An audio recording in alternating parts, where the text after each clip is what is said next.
Kirk on the Second Amendment. I think it's worth to have a cost of, unfortunately, some gun deaths every single year so that we can have the Second Amendment to protect our other God-given rights. That is a prudent deal. It is rational. Nobody talks like this. They live in a complete alternate universe. Sure. So then how do you reduce? Very simple. People say, oh, Charlie, how do you stop school shootings? I don't know. How did we stop shootings at Pastor, what do you say to that?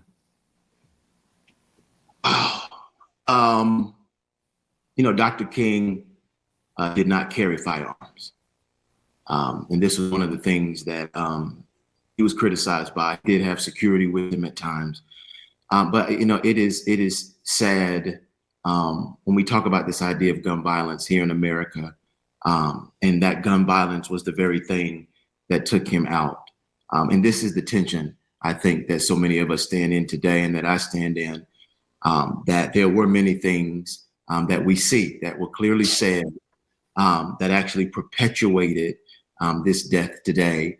That again is not it's not a win for the left. It's not a win for America, but it is a clarion call and a time to wake up to say something truly does need to be done about gun violence in this country today, or we will continue to see not just school shootings, but shootings of our politicians that choose to exercise even what some may consider as radical views. It is just truly sad. It's truly sad. Charlie Kirk speaking now about an African-American holiday in this country to celebrate slaves being freed, Juneteenth. Here he is. New this season, NFL Sunday Ticket month to month is now available. Subscribe now and cancel anytime. Hey everybody, a lot of people are going to be saying happy Juneteenth. It should not be a federal holiday and I'm on my way to work. Have a good day. There are different types of microaggression. There's micro assaults. Those can be like explicit but subtle actions. Larger than that, Charlie. I live like a capitalist every single day, Shank. I live as a capitalist, okay? I live when I believe. Those micro insults. About 2/3 of all black youth will be raised without a stable father around. And I know it's crazy, right? Micro invalidations. Say what? Say the what? The N-word. I'm not going to say it on this public platform, but people say it to me all the time. It derogatorily. Yes. No, I think you're lying. Dismissals of the other, and it often negates the experiences of marginalized individuals. Jolly? I mean, again, I want to repeat what I said before. We know who Charlie Kirk is. Donald Trump and those on the right can do what they do best, and that is attempt to rewrite history right in front of our face. This isn't the first time they've done it. They do it over and over and over again. They don't pay no attention to the man behind the curtain. They're trying to paint Charlie Kirk as, and you heard Trump in his speech he gave, this is a Christian man. He's at peace with his maker now. This is just appealing to Christian nationalism is what it's doing. Charlie Kirk was a hate-filled man.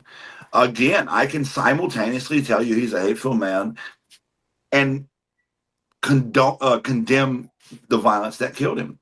And to the pastor's point, you said, when will we wake up? I want to remind everyone that this country did not wake up when over 20 kids were killed at Sandy Hook Elementary, when kids were murdered in mass in Uvalde, Texas, while 300 police officers stood outside using the hand sanitizer. This country hasn't woken up when kids die daily in school. And while I wish this country would wake up to the reality of gun violence, but it's not exactly breaking fucking news.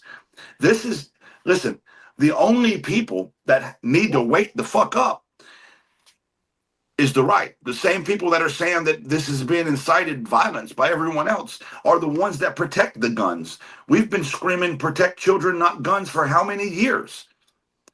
Listen, I condemn this violence. This is not the answer. I'm a nonviolent, civil disobedient type of guy. I'm a veteran. I've seen what violence becomes, and I don't wish it on anyone. And I've spoken for peace for many years now. I'm well documented in that regard. This should never have happened. But let's quit pretending like now the right's going to wake up to the reality of gun violence. No, the right has already made their position clear. Their position is Charlie Kirk's a martyr, and the radical left did it. This is not true. And they're painting this, picture of Charlie that's not true. So once again, we're in misinformation, disinformation, propaganda campaign from the right. That's what we need to address. What do we do about that? And remember, Jolly, I never tell you what to do, but remember, we have a pastor in our presence. What I do? You said the F word about 8 times. Yeah.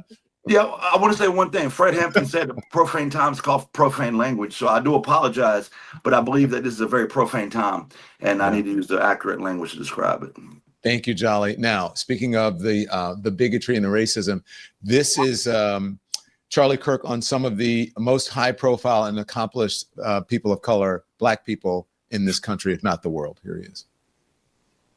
Yeah, that's the point, Simone Biles. You're representing your nation, you selfish sociopath. I just said she's probably the greatest gymnast of all time. She's also very selfish, she's immature, and she is a shame to the country. LeBron James is a self-interested, narcissistic, and we know he's not very smart. LeBron James chronically cheats on his wife, obviously. He's an NBA player. Because of DEI, it begs the question, when you see a black pilot, you wonder, you say, I hope they are qualified. If I'm dealing with somebody in customer service who's a moronic black woman, I wonder, is she there because of her excellence, or is she there because of affirmative action? It almost creates thought patterns that are not necessarily wholesome.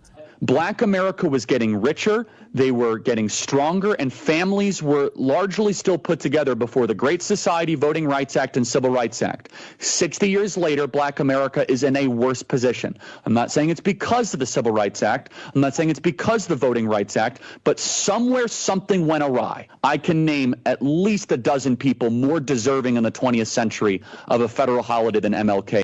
The reason we talk about race so much is because we have a federal holiday to a guy that talked about race all the time. We celebrate the Civil Rights Act more than the American founding. We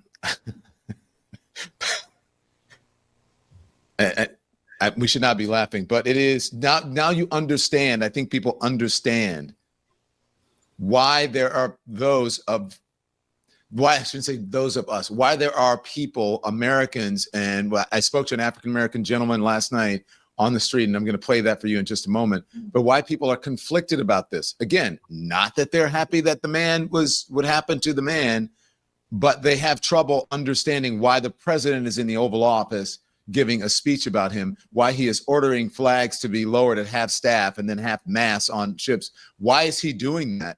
For someone who has spouted these kinds of beliefs. Go on, Pastor. Don, I'm trying to keep it together, to be honest. I think as a Black American in this country, my father is 88, so he from the country, backwoods country, Georgia. When he walked to school, he had white kids spitting on him as he was headed to school. When Obama was elected the first time, he was bawling in his, in our home, because he just never thought he would see the day that would happen in America. And so the pain that so many of us feel, even that I feel, I'm trying to even keep tears back hearing some of these statements. I think you coined it. It is conflicting, because one of the things we want to make sure we don't become is the very thing that we say fight against. Yes. Yeah. And that is what led to this today. We don't know the shooter, but what led to this is that we allowed our hatred of certain statements in free speech to lead to violence. And so we want to be clear, as a pastor, I have to challenge us to not let the evil or the negativity or the pain we feel by some of these statements go so deep in our hearts that it comes out in action. And that is the issue here. But at the same time, we have to acknowledge the pain, and I'll just say this: ignorance of those statements. And while it's a very tough place to be here in America today. I'll stop there before I start crying, because the death and also the statements are. I didn't know you were going to do this. So, amen. This is Charlie Kirk talking about attacking our Black Supreme Court justice and one of our most high-profile Black journalists who happens to be a friend of mine. Here it is. one of the dangers is it's easy to show demos of stuff like that working, and maybe the first version does something. Joy Reid and Michelle Obama and Sheila Jackson Lee and Ketanji Brown Jackson were affirmative action picks, we would have been called the racist. But now they're coming out and they're saying it for us. They're coming out and they're saying, I'm only here because of affirmative action. Yeah, we know. You do not have the brain processing power to otherwise be taken really seriously. You had to go steal a white person's slot to go be taken somewhat seriously. Play cut 52. But I rise today as a clear recipient of affirmative action, and particularly in higher education. I may have been admitted on affirmative action, both in terms of being a woman and a woman of color, but I can declare that I did not graduate on affirmative action. This is my personal story. I hear because of action affirmative. She can't even say that. We know. It's very obvious to us that you were not smart enough to be able to get in on your own. I couldn't make it on my own, so I needed to take opportunities from someone more deserving. You know, this is how arrogant Joy Reid and Ketanji Brown Jackson and Michelle Obama and Sheila Jackson Lee are. They're so narcissistic, they think this is persuasive. They think we're like, oh, of course. That's why we need affirmative action, because you have impressed us with your brilliance. Of course. Oh no, imagine the world without Joy Reid. Imagine the world without Sheila Jackson Lee or Michelle Obama or Ketanji Brown Jackson. They think this is persuasive. They think as they kind of now reveal that I'm only here because of anti-white, anti-Asian forced discrimination policies. That turned me into a bitter, resentful activist that hates white people, honestly, through our politics. Jolly, you can't contain yourself. Hard. I definitely cannot. Let me first talk about how Charlie Kirk did not complete college. Charlie Kirk dropped out of college. Charlie Kirk wasn't the one that wasn't smart enough to complete college. And he's addressing black women which, by the way, is the single highest educated demographic in America. So black women specifically are the highest educated demographic in America. So how ironic that a guy who couldn't complete college is attacking the highest educated demographic in America. Why? Because he's jealous. Because he couldn't do what these black women can do. He couldn't accomplish a fucking third of what they accomplished. So he's on here, trash talking them. This is what mediocre white men have done historically. When we see Donald Trump in the White House right now talking about how he's a martyr and he's a good guy, this is what white supremacy has done historically. Let's erase the black leadership in this country and let's elevate the white leaders. Our history books are nothing more than a romantic fiction novel where all the heroes just so happen to be white. That's America. This is America. What we're watching happen in real time is America. And you know why? Because we've never held white supremacy accountable in this country. That's who Charlie Kirk is. Charlie Kirk is a result of unfettered white supremacy and the unmitigated caucasity of mediocre white men. Pastor, when you hear someone, and you heard Jolly's words, when you hear someone like Charlie Kirk say that about Ketanji Brown Jackson is brilliant. Joy Reid is as smart as a whip. I mean, she is one of the most knowledgeable people, even the highest rated, one of the highest rated TV anchors in the world. Rachel Maddow says, you know what? I'm going to miss Joy Reid because I learned something from her every single day. And Rachel Maddow is a Rhodes Scholar. I know Joy Reid. I'm telling you, Joy Reid is fucking brilliant. I'm sorry, Pastor. Sorry. It's brilliant. But, and for him to make these judgments about black women, Sheila Jackson Lee, who sadly is no longer with us, was an iconic congresswoman and a hero in the black community. When, as a black man, when you hear that, how does that make you feel? What do you think of that? Yeah, again, as the pastor on the show, I want to be clear to bring honor to the dead.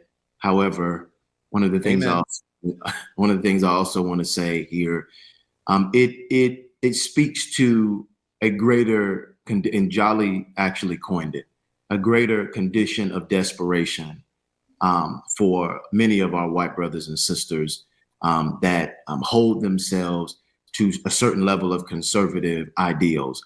When you get to the point in which you feel as if your words are not working, you tend to go to extremes. When things are able to be picked apart, racist things and all of these things, you go to an act of desperation in which name calling begins, and this is why I encourage us not to become the thing we hate. This is the thing we have to be mindful of in this time, that we do not become what it is that we're looking at. And that happens when we go down a road of no empathy, of no understanding, of ignorance, all of these different things.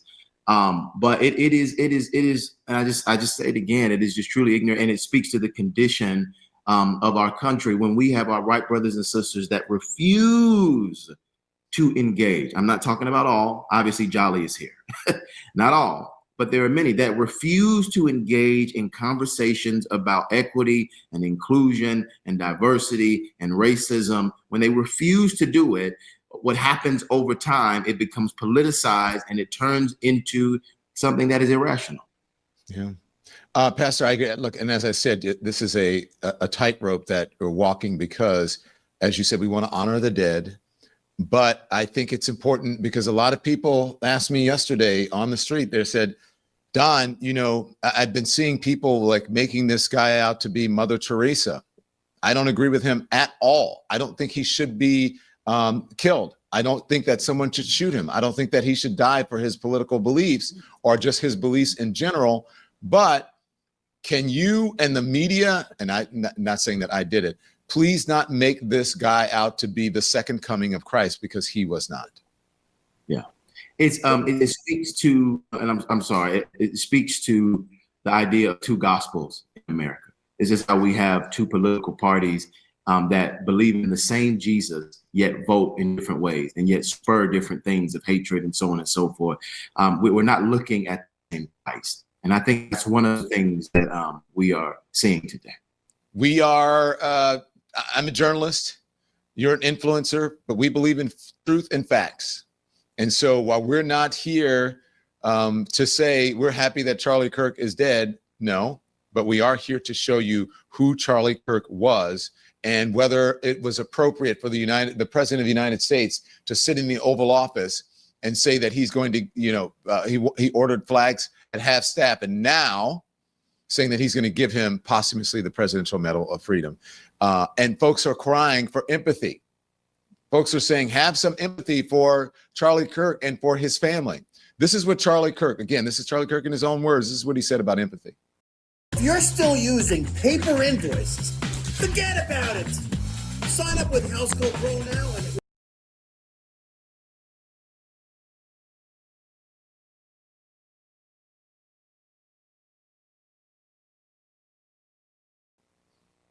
I can't stand the word empathy, actually. I think empathy is a made-up New Age term that does a lot of damage, but there's a longer one than that. But what do you think? I mean, you're muted, Jolly. My bad. His own words come back really to tell you who he is. This is my point. Okay, you said you're a journalist and I'm an influencer. No, I'm a father. No, I'm a father of 5 children. Yeah. I'm a veteran of this country. I'm an American citizen. Oh, can I ask you? I want you to hold that thought, and you can do it now or later. I want to know how you feel as a veteran with him getting that award. But go on. I'm sorry to interrupt you. Yeah, no problem. But I just want to say that part of being a father is raising children in a country that seems to not know how to move forward. We keep going backwards. We continue this perpetual cycle of rewriting history, changing facts. The misinformation, disinformation, propaganda machine are just churning out this stuff in real time. And you have all the receipts. You're playing the receipts right here of who Charlie Kirk definitely was. Charlie Kirk if you watch him, he takes pride in these shock jock takes that he puts out or put out. And he does that because, he knows that he's going to elicit emotion.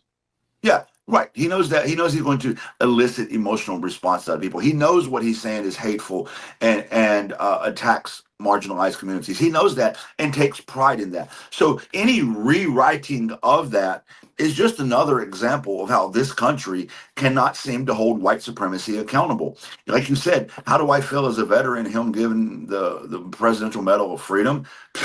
It was already given to Rush Limbaugh. Is there really any value left in such a medal? Once you devalue things like that, is there value left in them?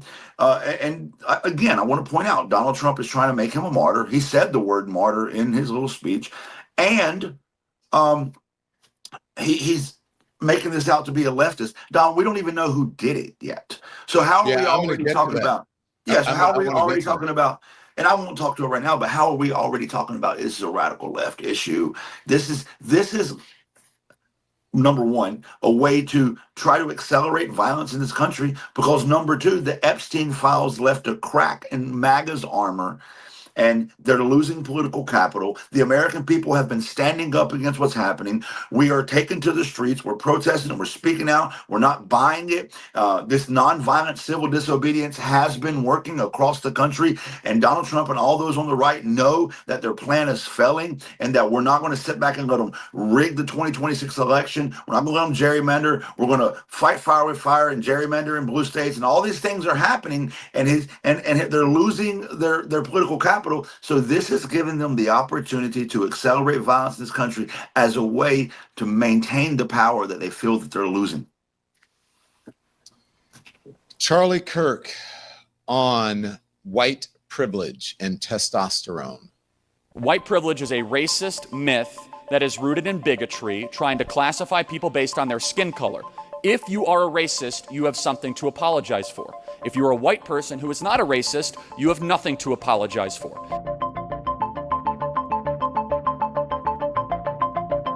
I do think that there is a direct correlation between someone's testosterone and their politics. I would love to have a study done on this. On young men, the lower their testosterone, the more likely they are to be Democratic. Well, free speech is our birthright as Americans. When you have free speech, we're going to get closer to the truth, closer to the best way to govern, closer to the best polity for the country. The influence of DEI have actually inverted the piety away from the promise of what MLK said.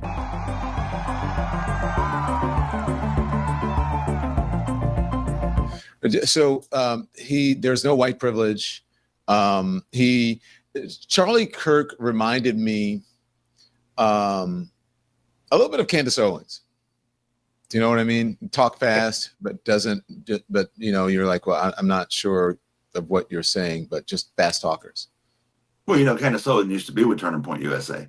And so that's their brand. And it's funny that in the beginning of that clip you just played, he said white privilege is just something to classify people by race, which is conveniently overlooking that the white race was created right here in the good old US of A in 1676 after Bacon's Rebellion as a way to prevent poor people from uprising against the rich aristocrats. So they separated poor people by race by convincing white people, which is a race they made up, that you might be poor, but at least you ain't black. So stop joining the black population as a way to uprise against us rich people, because you too can be like us one day if you just work hard. And from 1676 to 1776 to 2025, this very racist ideology in America has continued through that classification of the white race. So this is what I find so ironic about Kirk and all these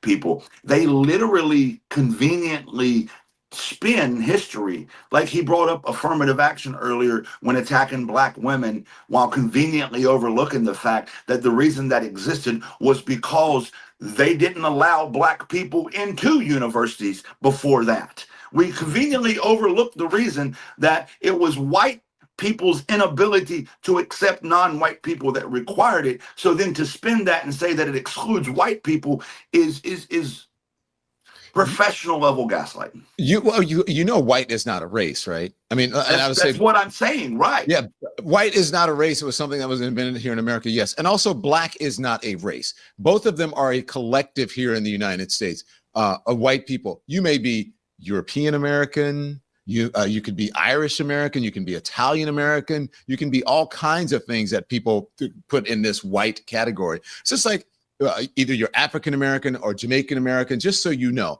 I understand these are collectives that I invented here in the United States just to, I guess, to, to put people, to define people or put them in a box, and perhaps sometimes to minimize and sometimes to maximize their influence on culture in. Get NFL Sunday Ticket and choose up to 4 NFL games to watch live at the same time in the country. No, it was specifically for money, Don.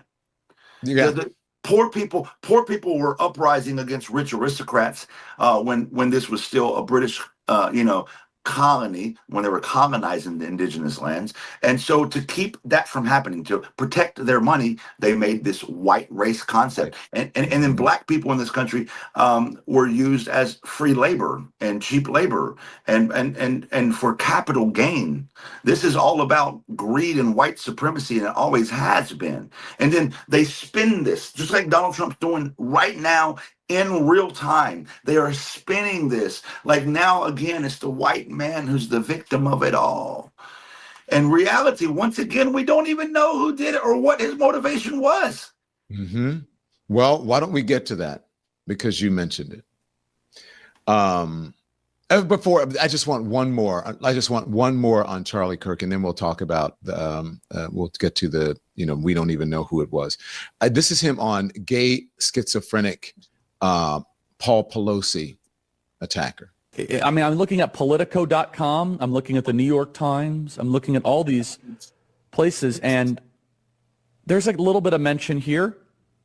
For example, Politico says top Republicans reject any link between GOP rhetoric and Paul Pelosi assault. Of course you should reject any link.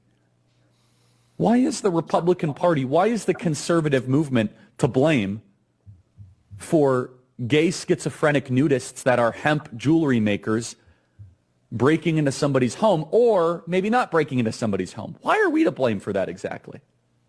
And why is he still in jail? Why has he not been bailed out? By the way, if some amazing patriot out there in San Francisco or the Bay Area wants to really be a midterm hero, someone should go and bail this guy out. I bet his bail's like $30,000 or $40,000.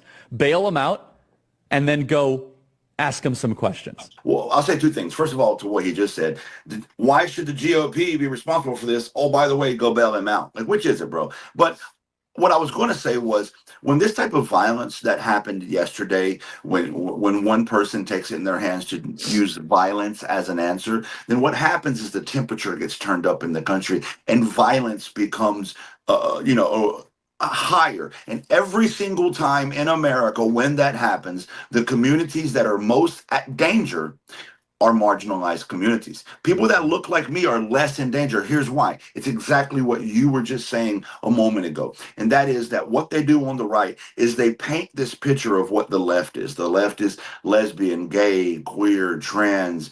The left is black. The left is brown. If you look like me and you don't know my political ideology, I'm Republican coded. You're going to assume that I'm one of your Republican allies, and I'm in less danger in this heightened violent environment that was now created by this act of violence. This is why I condemn violence. When we condone violence, when violence becomes the answer and not nonviolent civil disobedience and conversation, then all we do is further marginalize and further endanger communities that are already being marginalized by the very white supremacy that created it all. This is my point. So, notice how he said gay, schizophrenic, but these are dog whistles. Hey, this is what the left is.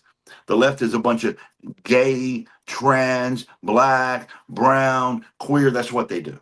And if you believe that long enough, then anybody you believe to be in one of those categories is now your enemy. They're making this us versus them thing. And us that they're talking about is cishet white men. So Republican officials and influencers are trying to say that Democrats have declared war on the right. Now, I just want to give you some facts. The man who targeted and killed Democratic Minnesota State Representative Melissa Hortman, a Trump supporter. The man who targeted the home of Democratic Governor Josh Shapiro was a Trump supporter. The men who wanted to hang Mike Pence on January 6th, Trump supporters. The man who targeted and killed the son of Obama-appointed District Judge Esther Salas was a Trump supporter. The man who tried to kidnap Nancy Pelosi and assault her husband was a Trump supporter. The men who were convicted trying to kidnap Democratic Governor Gretchen Whitmer, Trump supporters. The man who sent pipe bombs to the homes of Obama and Biden, a Trump supporter. There is no equivalent of even a similar list of Obama or Biden supporters who have carried out similar murders, attempted murders, and violent attacks. And this we have just in. Put it up for the folks now. So what it says is between 2013 and 2022, right-wingers committed the vast majority of political murders, 75%. The source is the Anti-Defamation League. Thanks, everyone, for watching. Your support means the world to us. So make sure